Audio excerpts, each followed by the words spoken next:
Là, c'est bon. Raoul, C'est bon. on commence? Oui, On fait la soirée pour quelque chose ou... oui, Elle est dédiée Alison. À la Michael Isaac. Michael Isaac, cousin. Avec fois Shema? Non. Ilou Nishmat. Ilou Nishmat, Michael, Yitzhak, Ben, on ne sait pas, Ben Sarah. Inma Shelo. Ah oui, La mère. je vais mettre l'image. Bon, Evelyne. Très bien. Alors écoutez, on va parler. Est-ce qu'on peut ajouter un petit enfant à Tinoch Avi Abraham Ben Sultana? Avi Abraham Ben Sultana. D'accord. Donc, on va parler de cette période dans laquelle on est rentré depuis le jeûne de Yudzaï Tammuz, de la destruction du temple, et de ce qui nous est demandé à faire pendant cette période. Ce n'est pas une période facile du tout, ça s'appelle Ben Hametzarim, entre les prisons, on pourrait dire, entre les frontières, quelque chose, en tout cas d'étroitesse, quelque chose de difficile à passer. Et vous savez que chaque période dans le judaïsme est toujours une période, la notion du temps dans le judaïsme, c'est un temps très spécial. On pourrait l'illustrer comme une forme de cunique, comme un cône, conique. Ça veut dire qu'en même temps, c'est l'éternel retour, les fêtes reviennent. Au Shoshana, on est jugé tous les ans, on est pardonné tous les ans, on va à Yom Kippour, on rentre sous la Shekhinah, tous les ans, on est libéré d'Égypte tous les ans, à Pessah, etc., etc. Mais c'est un retour qui ne retourne pas, ce qui va du surplace, c'est un retour qui avance en s'éloignant de la lumière de la création et qui s'approche de la lumière du Mashiach. Donc il y a une sorte de cube comme ça, de cône, où au début ça tourne et ça avance en même temps. Et chaque période est une période où il est demandé à chaque juif et à chaque juive de faire un tikkun, de faire une réparation, de s'approcher de Dieu d'une certaine manière. Et bien entendu, tout le monde comprend qu'à Purim, on ne s'approche pas de Dieu de la même façon qu'à Tisha B'Av, etc., etc. Et chaque moment a son génie, a sa couleur, a sa profondeur, a son identité spirituelle qui permet à chacun d'entre nous de s'élever, de s'approcher. Et chaque période a ce qu'on appelle aussi son arme fatale. Donc si je vous demande quelle est l'arme fatale de Pessah, ça va être quoi? Les matzot. On dit dans les textes sacrés, cachés, les textes de la Kabbalah, que celui qui sait manger la matzah, il y en a très peu, dommage, il ne peut pas tomber malade toute l'année. La matzah a un pouvoir de guérir, un pouvoir d'entrer dans le corps. C'est la lumière divine qui s'est fait matzot, au point où quelqu'un qui mange véritablement ça comme il faut, c'est un pouvoir extraordinaire de libération. À Sukkot, par exemple, l'arme de Sukkot, c'est le lulav, c'est la souk, etc. Si je vous demande quelle est l'arme, la mitzvah de cette période? Sukkot. Non, mais non, c'est pas Sukkot. De Yudzaï Tammuz à Tisha B'Av. Je rappelle, il y a 22 jours, cette période de deuil. Je vous rappelle qu'il s'est passé 10 grands malheurs qu'on va évoquer aujourd'hui. 5 à Yudzaï Tammuz, 5 à Tisha B'Av. Et aussi dans l'histoire d'Israël, il s'est toujours passé des malheurs pendant cette époque. Le Girush Sfarad, l'exil de Sfarad a eu lieu en 1492. L'édit qui a été signé, le cachet, qui a été lettre de cachet par le roi Ferdinand Imarchemo et la reine Isabelle Imarchema, c'était à Tisha B'Av. Et là, les Juifs ont donc eu un très grand soulagement. Parce que c'était tellement gros, ils perdaient toute leur fortune, hein, ils étaient très riches, les Juifs d'Espagne. C'est des Juifs qui étaient arrivés à un très très haut niveau économique, ils avaient des ranchs, ils avaient énormément de serviteurs, ils avaient beaucoup, pas tous, mais il y avait beaucoup de Juifs qui avaient une situation économique énorme. Ils ont été obligés d'abandonner tout. C'était où la conversion, où tu abandonnes. C'était pas du tout la conversion ou la mort, comme les gens croient pendant l'Inquisition est venue avant, mais elle s'est appliquée aux Juifs après, pour les Juifs convertis qui continuaient à judaïser. Mais le décret de Isabelle et de Ferdinand, c'était ou vous vous convertissez, vous gardez votre position sociale et votre argent, ou bien vous restez juif et vous perdez tout. Et vous n'avez pas le droit d'amener, il y avait juste, vous pouvez amener des habits, rien du tout. Donc c'était très dur quand même de perdre toute sa fortune, il y avait des vieilles personnes qui avaient tous leurs habitudes, c'était très très très difficile. Mais comme c'était un Tisha B'Av, Le 9 av que le décret a été promulgué, les Juifs ils ont dit donc, c'est spirituel. C'est encore une fois, ça nous arrive, c'est la même histoire. Et donc, on sait très bien que comme c'était prévu le malheur, est prévu aussi dans le futur le bonheur. Et donc, ça les a beaucoup consolés, cette histoire, paradoxalement. Dans tous les cas, c'est une période terrible, il faut le savoir. Il ne faut pas aller faire des opérations pendant cette période. C'est une période mauvaise, pour le peuple. Il y a une période bonne, c'est pour Rime, c'est Hadar, cette période, c'est une période difficile, il ne faut pas. Jusqu'à Tcha B'Av, jusqu'à le 10 d'Av, on ne fait pas d'opération, on évite les procès, on évite les choses qui peuvent nous amener des ennuis. Mais c'est une période aussi qui est un travail spirituel avant tout, au-delà de ces considérations qu'on peut presque croire comme la superstition, ça ne l'est pas. Le temps a une force en soi, mais c'est une période où on doit s'approcher de Dieu par une arme spéciale. Et c'est quoi l'arme spéciale de cette période? Si je vous demande, quelqu'un a une idée? La tristesse. Ouais, soyons plus précis. Comment? L'alimentation. La prière. Le recueillement, le retour sur soi-même. Mais la tristesse dans le sens de la peine, le ressenti de la peine. Ne pas être content. Ouais, mais il faut être content. Même quand on est persuadé qu'il y a une fois un Talmud qui était dans la revue de Cox, il lui a dit qu'il faut être joyeux tout le temps. Il a dit on n'a pas le droit de ne pas être joyeux. Le Rav Nachman de Prestal disait que la pire des fautes, c'est de ne pas être joyeux. La tristesse, c'est la plus grande aberration. Alors, comment veux-tu que je sois triste, que je sois heureux le jour de Tcha B'Av, où je dois pleurer sur la destruction du temple? Il a dit tu dois être joyeux de pleurer. La joie, c'est pas le divertissement. La joie, c'est de sentir que tu vis le moment que tu dois vivre. Être joyeux. Il y a des tristesses positives, je suis désolé. Oui, alors c'est pas la tristesse alors. C'est la tristesse qu'on appelle Hatzur en hébreu. C'est la dépression. Non, Hatzur c'est tristesse. Hatzur c'est tristesse. Mais si vous voulez dire tristesse positive, ça serait la tristesse qui est vécue dans une certaine forme de joie, c'est-à-dire la notion de joie qui est comprise comme je vis le moment que je dois vivre. Être connecté à la vie. La notion de joie, fondamentalement dans la Torah, de simcha, c'est d'être connecté à l'existence, c'est tout. Il y avait un grand rabbin qui disait que si vous mettez quelqu'un sur un mur, et vous allez le condamner à mort, et qu'il va être fusillé, et que juste 30 secondes avant il y a un décret qui sort, qu'il est acquitté, qu'on lui redonne la liberté, on lui redonne la vie, il va être très heureux, très très heureux. Ah, pourquoi? Ah, il a les mêmes problèmes, il a la même femme qui lui fait la tête, il a le même problème de banque, il a les mêmes problèmes, il a mal à la jambe, toujours pareil. Il aime la vie. À ce moment-là, il prend conscience qu'il vit. Et c'est la joie. La joie, c'est d'être connecté. Être joyeux, c'est pas forcément avoir une vie facile. C'est de savoir.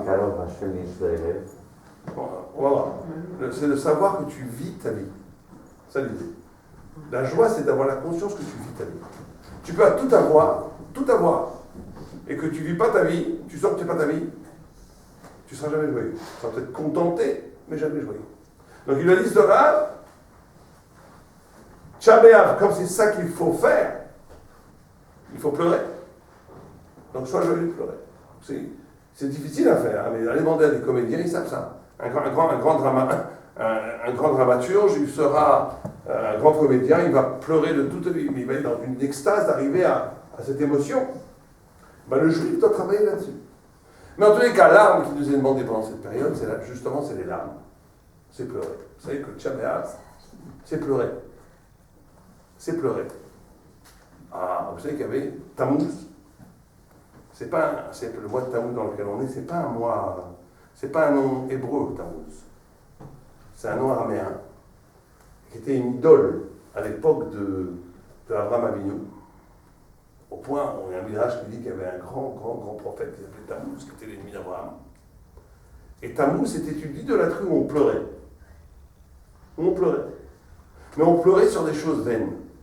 Et le tikkun premier, c'est pour ça qu'on commence par ça, le premier réparation de cette période, qui est fondamentale, d'après le Harizal, cette période est peut-être plus importante encore, c'est la préparation à la période qu'on va vivre plus tard, dans quelques semaines, entre Elul, bientôt c'est Elul, après c'est Rosh Hashanah Kippour, qui est le summum. Mais cette période-là est peut-être encore plus importante. Parce que c'est la période de vérité. C'est le mois de Tammuz, c'est le mois qui est lié à la vérité.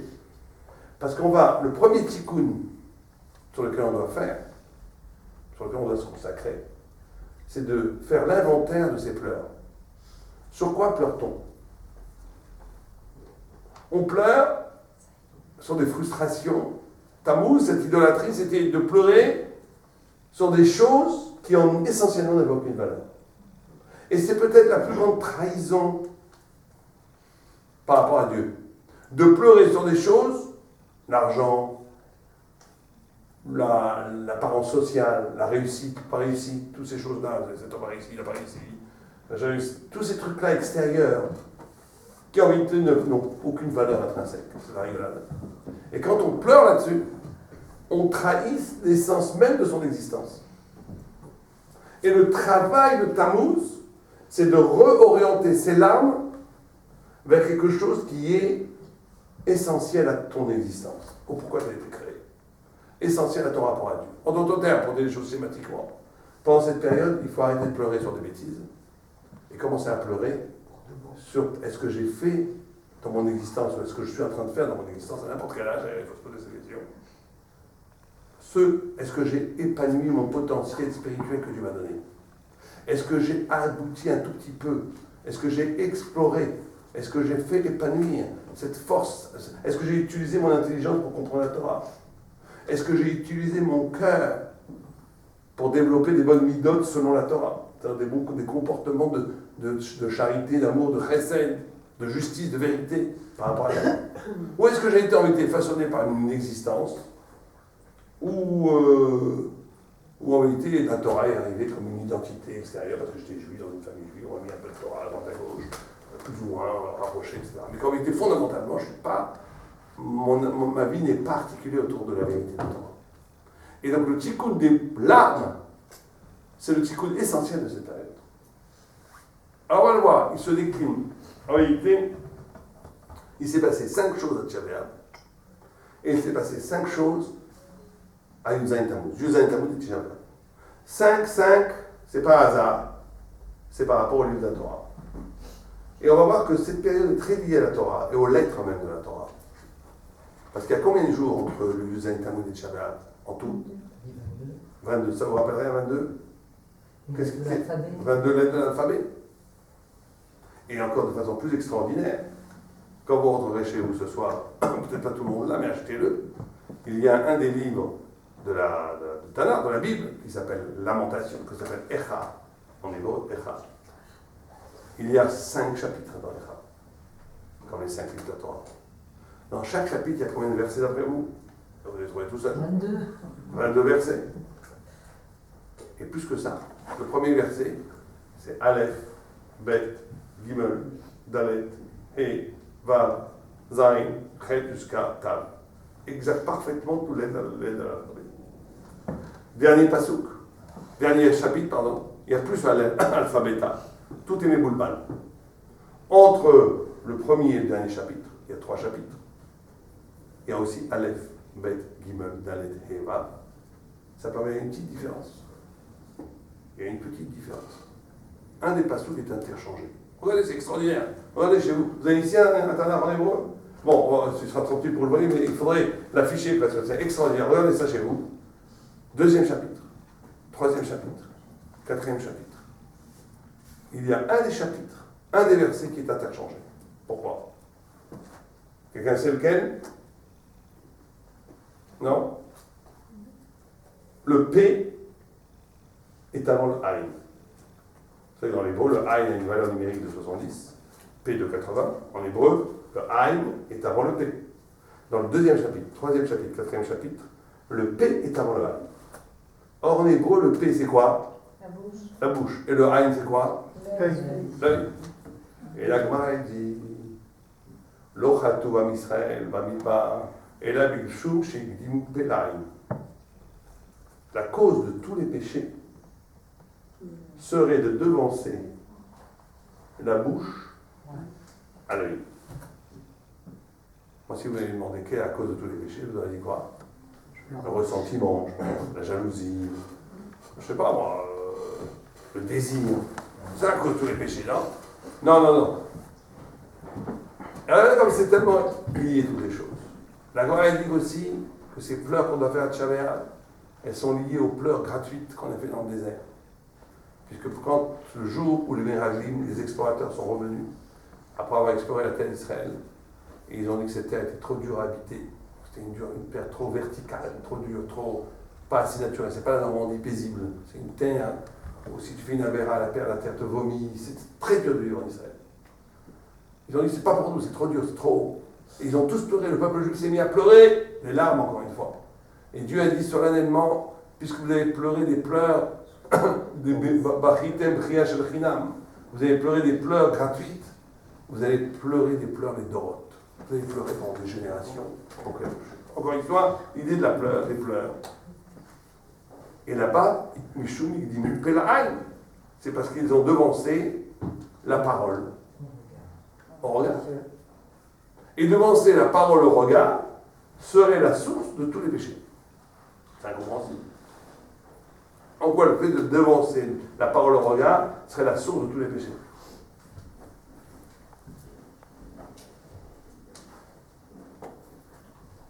Incompréhensible. Au point où là-bas, la Gemara dit une chose incroyable. Elle dit que si quelqu'un y perd, elle le lit, on va voir quoi c'est dit. Si quelqu'un y perd de l'argent, s'il a une bracha, c'est un pauvre qui va le trouver, il aura un mérite. Et si il n'a pas de bracha, c'est un riche qui va le trouver, il n'aura pas de mérite. D'abord, on n'a pas de rapport. Et en plus, c'est incompréhensible. Quel rapport? Moi, j'ai perdu de l'argent. Moi, je ne veux pas perdre mon argent. Je veux le garder. Maintenant, en quoi est-ce que, parce que la Gemara, la pensée de Bechol Maasav, la bracha, elle sera Bechol Maasav. Perdre l'argent, c'est aussi un Maasé. Si tu as une bracha, même si tu as perdu de l'argent, cet argent, il va être trouvé par un pauvre et tu auras une bracha. Tu auras une bénédiction que ton argent perdu, il va servir à quelqu'un. Très bien. Bon, c'est une parente. Mais en vérité, comment est-ce que je peux avoir une bénédiction sur quelque chose que je n'ai pas voulu? Vous comprenez le problème? Comment est-ce que je peux avoir une bénédiction de qu'un pauvre a trouvé mon argent dans la rue? Quel rapport avec moi? Je suis instrumentalisé? Dieu a fait qu'il m'a utilisé pour que le pauvre ait de l'argent, d'accord. Mais alors, c'est pas ça ne donne pas une bénédiction, ça. C'est qu'en réalité, le peuple juif, chaque juif, il est juif, il prend conscience qu'il est juif. Quand il comprend que tout ce qui lui arrive, ça a un sens divin et qu'il veut que ça arrive. Il veut faire la mitzvah. Un juif est juif que même s'il veut pas faire, même s'il ne fait pas volontairement la mitzvah, il veut qu'elle soit faite. Si un pauvre a reçu de l'argent, même si c'est contre sa volonté, c'est sa volonté. C'est sa volonté, parce qu'il est dans une identité parfaite avec Dieu. C'est pour ça qu'on dit dans la Gemara que quelqu'un qui donne une zdaka en disant Almenat, Sheikh est béni. Je donne une zdaka à la condition que mon fils vive. Je donne une zdaka à condition de toucher le loto. Je donne une zdaka à condition, et bien ça ne lui fait pas perdre la mitzvah, même s'il est intéressé. Pourquoi? Parce que au fond, c'est une écorce, cette volonté. Au fond, il veut faire la mitzvah. Et donc ici on nous dit une chose extraordinaire.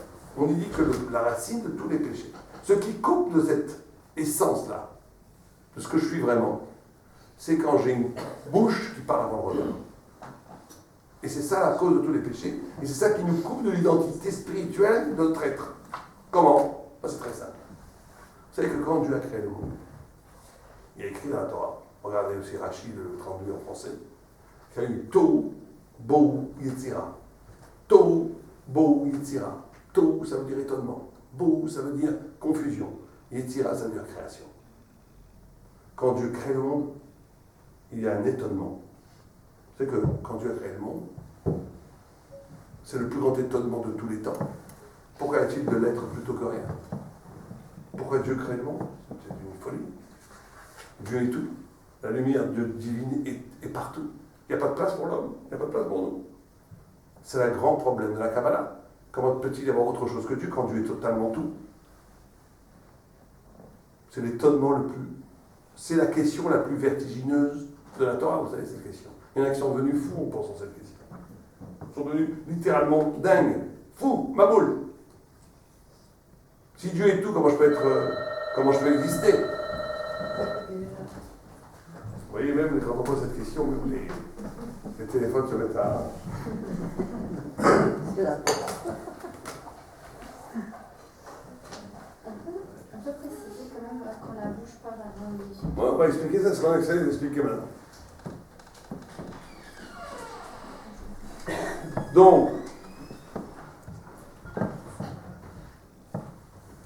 c'est pour livrer les pizzas, monsieur? Je le connais.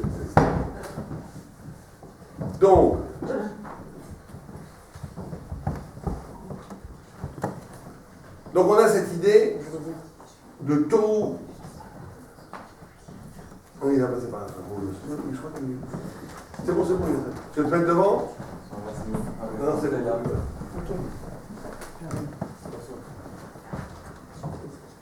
Donc on a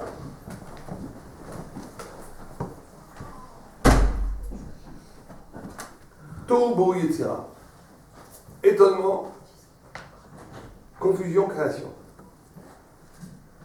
C'est-à-dire que quand Dieu crée le monde, c'est un étonnement incroyable qu'il y ait le monde. Il ne devrait pas y avoir le monde. Il ne devrait pas y avoir le monde, puisque Dieu est tout. La lumière de Dieu prend tout. Prend toute la place.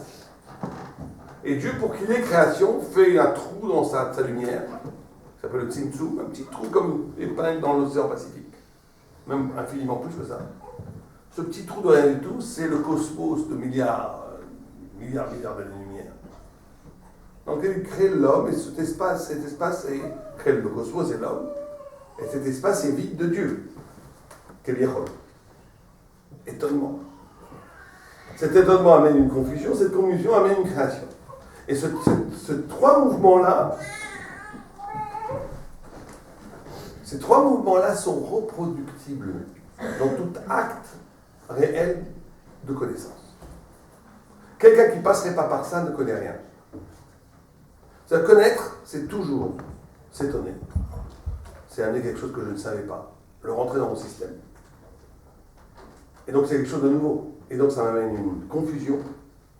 Et donc je suis obligé de réélaborer un système pour connaître maintenant.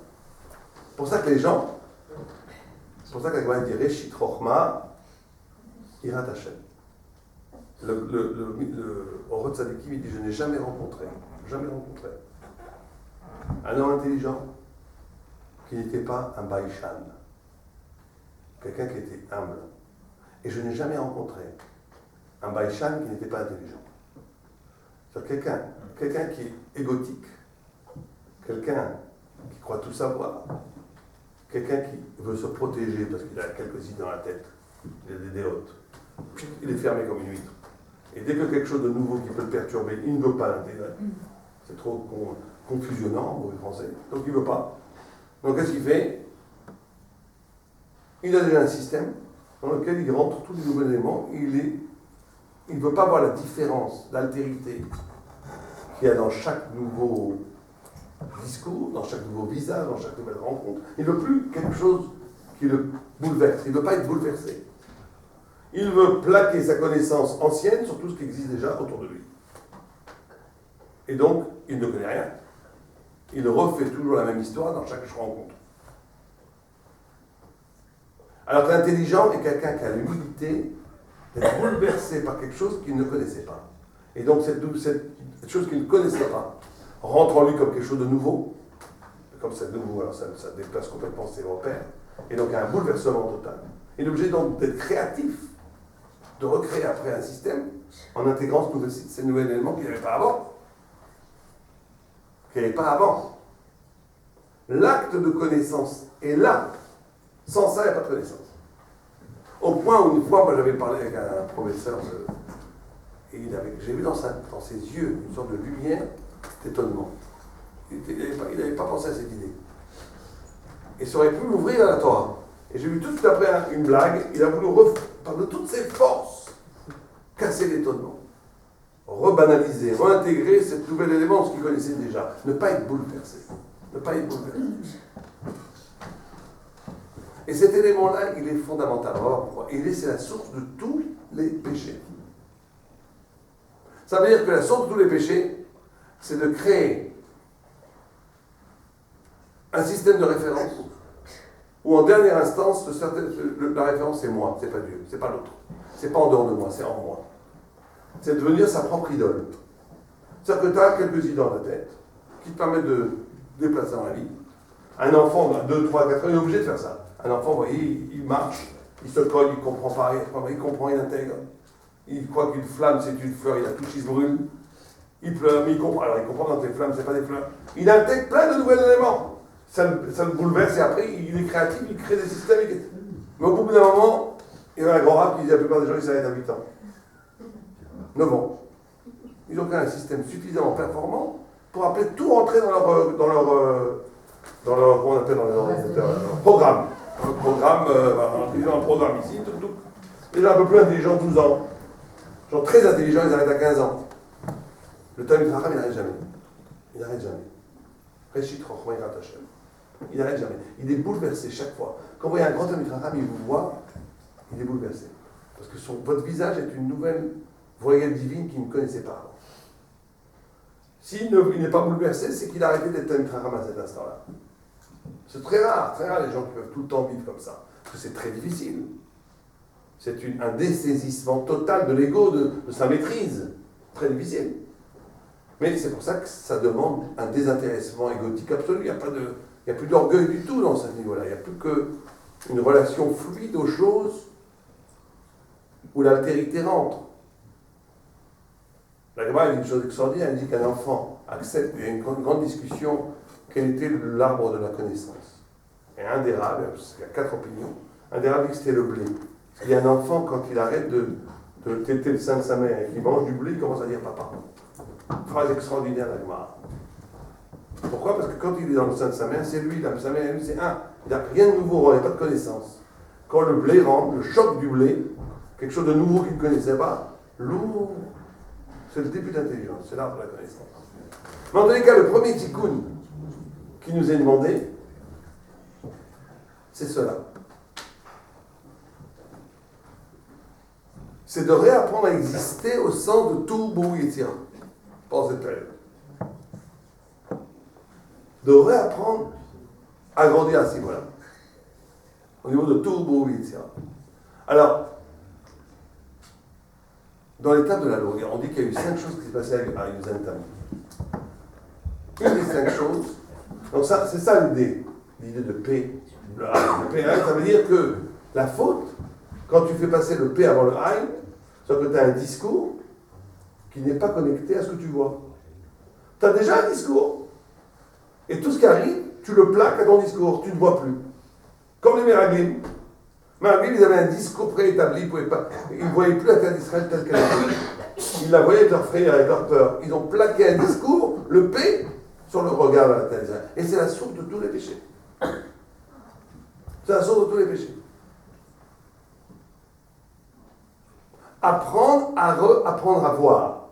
C'est apprendre à être bouleversé par l'autre.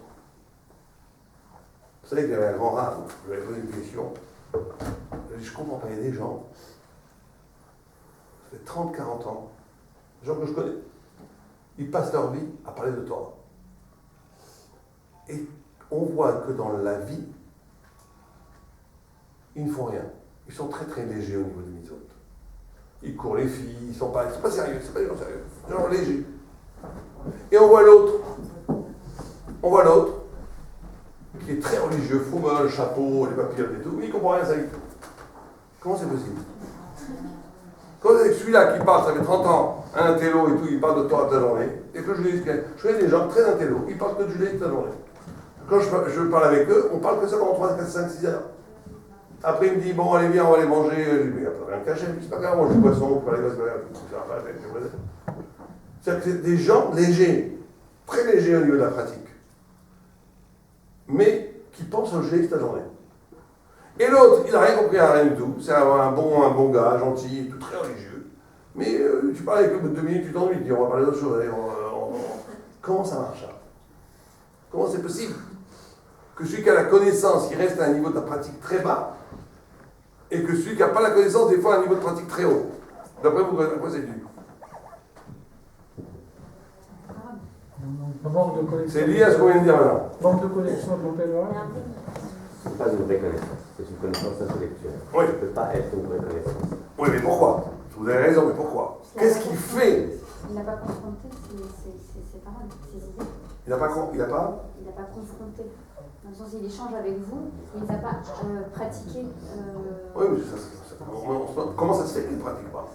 Comment ça se fait qu'il ne pratique pas? Parce qu'il est dans une dimension de réflexion théorique. Oui, justement, alors. Pour ça, on Il peut est dissocié par rapport à son discours, c'est-à-dire qu'en fait il ne vit pas son discours, il n'adhère pas, c'est pas une connaissance intime. Alors il a dit comme ça. Ouais, vous êtes proche. Il y a des exceptions. Hein. Bon, Isaac Schlesinger disait athée, moi je le trouve extrêmement proche de Dieu. Maintenant, Oui, je parle de la pratique, pas d'être proche de Dieu. Après, on peut être proche intellectuellement de Dieu aussi. Il y a des goïms qui sont proches de Dieu. Mais l'idée ici, comme il m'a dit une chose, une phrase que je ne oublierai jamais. Il m'a dit, parce que la vérité a deux rapports possibles avec. La vérité, ça peut être un rapport où la vérité est impossible. Tu prends la vérité comme une possibilité. Ou la vérité, elle t'oblige. Et c'est pas du tout la même posture. Est-ce que quand tu as compris quelque chose, ça te modifie ou pas? Est-ce que la vérité t'oblige, te modifie, te bouleverse, te change ou pas? Ou est-ce que la vérité, bon, c'est sympa la vérité, c'est encore un truc en plus. Vous savez que c'est le grand problème qu'on a aujourd'hui. Il y a 30-40 ans, quand les gens faisaient tchouva, il y a eu une grande vague de tchouva. Pourquoi? Parce que la vérité, elle est obligée, même chez les Révénémis. Les gens étaient communistes, anarchistes, ils croyaient syndicalistes, extrême droite, extrême gauche, ce que vous voulez. Quand des juifs étaient confrontés à la Torah, ils étaient à fond contre. Mais s'ils trouvaient que c'est la vérité, ils se faisaient les papiers plus loin, plus rapidement et plus fort que les chassidiques. C'est-à-dire que quand ils avaient compris que c'était la vérité, ils changeaient. Ils étaient bouleversés par la vérité. Aujourd'hui, moi j'ai plein de gens, je leur parle, ils disent oh, c'est super, c'est génial, t'as raison, c'est vrai, c'est vrai. Bon, qu'est-ce que tu fais? Bah, ce soir, je retourne avec ma Goya, je retourne en boîte de nuit, je bouge pas. Pourquoi? Bah écoute, tu m'as dit la vérité alors, ça va changer ma vie. Vous comprenez le problème? Ça, c'est la pire des choses. C'est quand la vérité ne t'oblige pas, quand la vérité ne change pas ta vie, quand la vérité c'est une option, c'est une élucubration intellectuelle de plus, mais tu as aussi la musique, tu as aussi les paysages, tu as aussi le plaisir, tu as aussi la plage, et tu as aussi la vérité. Ça c'est Père Olheim. C'est-à-dire que toi tu existes. Avant la vérité, tu es ton propre idole. Alors que ce qui donne la hauteur spirituelle d'un homme, c'est combien il est obligé, combien il se sent obligé à adapter sa vie à une idée, à une vérité. Combien un homme est obligé, sent obligé de plier son existence à la vérité. Et c'est ça qui différencie un homme, pas je vais dire un animal du préserve, mais un homme grand d'un homme petit. C'est ça qui différencie un homme grand d'un homme petit. Alors l'autre, il peut avoir une intellectualité très haute, mais c'est un tout petit. Pourquoi? Parce que la vérité ne l'oblige jamais, donc c'est trop facile. Et l'autre, le pauvre, il n'a rien compris, il a compris 2 ou 3 idées. Mais il a changé sa vie grâce à ça. Dans sa façon dont il a su faire plier son existence à une idée de vérité, c'est quelqu'un qui est un grand homme. Et c'est cette idée-là d'être bouleversé par le vrai qui nous manque et qui est fondamentale pendant cette période de travailler. C'est ça qui nous est demandé de travailler pour ça. On va voir pourquoi c'est lié aux larmes. On verra ça à la fin. Donc on a dit 5 malheurs en Yuzaïn Tammuz, 5 malheurs à Tchabéra. À Yuzaïn Tammuz, il y a eu 5 malheurs. 1, les premières tables de les lois ont été brisées. 2, le sacrifice du Tamid ont été arrêtés. Le Tamid, c'était des sacrifices qu'on faisait tous les jours que Dieu fasse. Même Shabbat, même Rosh Hashanah, même Kippour, on brûlait le sacrifice, on faisait la shrita, on faisait tout, dans le temple. 3, on a brûlé la Torah. 4, on a mis une idole dans le temple. 5, il y a eu un médecin pendant le sacrifice de Jérusalem. Bon. Destruction des premières tables. Quelle est la différence entre les premières tables et les deuxièmes tables? Les C'est quoi la différence? La gravure. par Hachem. Tout le monde dit ça et c'est faux. C'est incroyable. C'est incroyable. Il y a 2 thèses. Il y a ceux qui ont dit que ça a été écrit par Moshe et ceux qui disent que ça a été écrit par Hachem. Mais il y a la matière première, la pierre elle-même. Ah, pas l'écriture. Les deux ont été écrits par Dieu. Les deux ont été écrits par Dieu. Tout le monde dit que la deuxième a été écrite par Moshe, c'est faux. Psal Lecha, c'est pas qu'il doit écrire. C'est Psal Lecha, c'est prépare-moi un support, un rocher, taille-le-moi. Et après, Dieu a écrit, pas exactement le même texte, mais presque le même texte, Shamor, Zachor, dans les premières tables, dans les deuxièmes tables. La différence entre les premières tables et les deuxièmes tables, c'est quoi? La pierre elle-même. C'est le support. C'est le support. Non. Les premières tables, Dieu a donné le saphir. C'est comme ça que Moshe est devenu riche. Regarde. Donc toutes les pierres de saphir qui sont tombées de l'écriture, Dieu l'a dit, c'est pour toi. Et j'en veux pas. Et si je veux que tu sois riche de la Torah elle-même, je veux pas que tu prennes ta richesse de la terre. Je veux que tu prennes ta richesse du haut. Si c'est spirituel, il a pris. Moshe n'a jamais pris un sou. Parce que Moshe n'a pas pris même un âne. Il n'a jamais pris un sou. Il n'y avait pas la voiture de fonction et tout. Il n'y avait rien. Zéro. Donc Dieu a donné tout du haut. Tout du haut. Mais les premières tables de la loi, c'est le support, c'était un support divin, un saphir divin, qui était descendu du ciel. Les deuxièmes tables de la loi, ils ont pris une roche. Je ne sais pas si elle était même en marbre, une roche, un rocher. Il l'a taillé, et il a hissé vers le ciel. Dieu a envoyé son doigt de feu, il a écrit. Vous allez bien, qu'est-ce qu'on s'en fiche? C'est le même texte, c'est la même vérité, c'est la même chose. Qu'est-ce qu'on s'en fiche que le texte a été? Si c'est le même texte, si c'est la même vérité, si c'est la même révélation, en quoi c'est important que le support soit donné par Dieu ou donné par Moïse, par l'homme? C'est plus la même relation entre Dieu et le peuple. On est dans un autre univers, c'est la raison. Pourquoi? C'est le ciel qui est dans la terre. Je ne sais pas comment vous dire. Alors, si le ciel est dans la terre, il s'est inscrit dans la C'est ça qui est dans la terre, c'est un kaviachol, quelque chose qui fait partie de Hachem, qui est avec moi. C'est-à-dire, je n'ai pas que sa trace, je n'ai pas son reflet, j'ai sa matière elle-même qui est avec moi. C'est quelque chose d'extraordinaire, parce que même la manne, elle descend du ciel, mais elle n'est pas du ciel. Elle descend du ciel, mais elle n'est pas du ciel. Mais là, c'est un saphir qui fait partie même de la matière céleste. Donc c'est quelque chose, on est dans une autre dimension. Et vous voulez dire quoi? Dans... Vous voulez dire quelque chose? Justement, je disais qu'effectivement, c'est la relation entre l'Éternel et son peuple qui évolue entre la première version et la D'accord, mais en quoi? En quoi c'est symbolisé par le fait que le support est donné?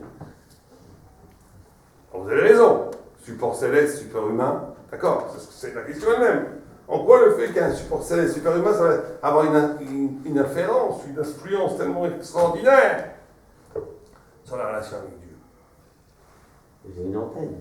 Je sais pas comment dire. C'est quelque chose d'extraordinaire. Mais là aussi, vous donnez un truc, Dieu vous a écrit en direct. Hein. C'est un reflet, c'est une trace, c'est un reflet. C'est une parole, c'est une vérité, c'est la même vérité. C'est la révélation. C'est la révélation. Dans le second cas, c'est mieux quelque part. Ça nous aide à être plus dans l'action, dans le massé. On va voir. Vous savez que ça, c'est aussi un grand problème, ça on en parle à Elul. Que le Elul, c'est que chaque mois est une lettre. C'est comme ce que vous disiez tout à l'heure par rapport à l'histoire de la compréhension intellectuelle et la compréhension intégrée. Il y a une, c'est une matière, elle est matériellement vécue, et une qui est D'accord. c'est une trace de. Vous êtes sur la voie. Alors on va dire comme ça. Comme ça dit le Marat. On va dire une chose extraordinaire. Il dit. Bon, c'est vrai, c'est des choses très hautes. Mais il faut que chacun essaie de s'en approcher. Il dit comme ça. Il dit que le problème de la Torah, c'est que la Torah est d'essence divine. Et qu'elle est donnée à des hommes. Ce qui est déjà aberrant. Au point où, quand Moïse est monté au ciel, on lui a dit qu'est-ce que tu veux, toi? Fils de femme. Même les anges sont misogynes. Fils de femme.